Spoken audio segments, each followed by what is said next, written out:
I never imagined my garden beds could cause so much chaos. For years, I had poured my heart into them rows of vibrant marigolds, carefully pruned roses, and vegetables that thrived under my care. Each bloom was a little piece of joy, a testament to decades of gardening. Then one morning, I received the dreaded letter from the HOA. My garden beds violated community aesthetic standards and had to be removed immediately. I thought it was a mistake. My gardens were neat, well-kept, and added charm to the neighborhood. But the HOA had decided they didn't fit their rigid cookie-cutter vision. I tried reasoning. I presented photos, maintenance logs, even testimonials from neighbors who admired my garden. Margot, the HOA president, smirked and dismissed everything.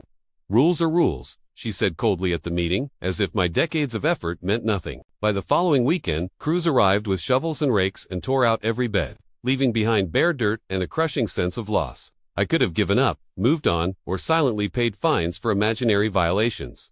But after 60-plus years of life, I knew one thing: giving up never feels right. I decided that if the HOA wanted to play hardball with my garden, I would respond, but not with anger or vandalism.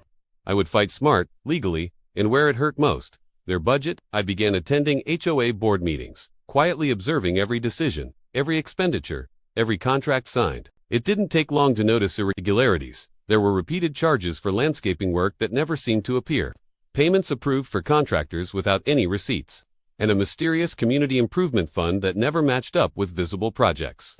I dug deeper, collecting records, invoices, and maintenance logs. It became clear the HOA was mismanaging funds, and I had the evidence to prove it. The conflict intensified as Margot noticed my questions and document requests. At meetings, she interrupted me, tried to intimidate me, and even accused me of harassment. But I was meticulous. Every number I questioned was backed by documentation. I wasn't just challenging her authority, I was exposing incompetence, and the board didn't like it. One January evening, after weeks of preparation, I requested a special HOA meeting to review the landscaping contracts and the overall budget. The board tried to resist, claiming it was unnecessary, but homeowners supported the move. The meeting day arrived, packed with neighbors curious about my investigation. I laid out every discrepancy: inflated contracts, missing receipts, and funds approved for work that didn't exist. Photos, spreadsheets, and invoices were displayed for all to see. The room fell silent. Margot tried to interject, but the residents demanded answers. Each irregularity raised questions, and soon, the HOA could no longer hide behind bureaucracy. Within days, an independent auditor was brought in. The audit confirmed my findings: mismanagement, overbilling, and negligence. Contracts were renegotiated or canceled, funds were corrected, and several board members resigned. Margot herself was voted out during a special election. While I didn't get my original garden beds back, the flowers and vegetables lost to the HOA's rules. The sense of justice was sweeter than any harvest. The HOA learned that even in retirement, a determined homeowner could hold them accountable. They introduced transparent budgeting, proper documentation for all contractors, and a more reasonable approach to community aesthetics. This experience reminded me that age doesn't limit your ability to stand up for what's right.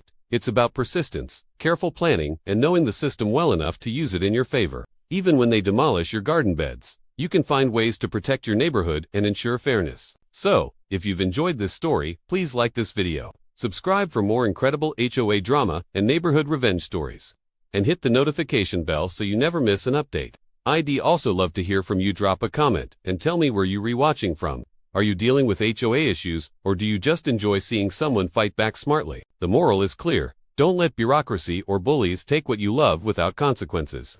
A carefully planned comeback using brains over Bronkin dismantled the system unfairly targeting you. And sometimes, knowing how to fight back legally and effectively can be more satisfying than the lost garden ever was. Remember, whether it's garden beds, a shed, or just your peace of mind, persistence and knowledge are powerful tools. Never underestimate the power of one determined person, no matter their age, to make a difference in their community. Thanks for watching, and again, don't forget to like, subscribe, and comment your vocation. I want to hear your stories and connect with neighbors across the country who've faced similar battles.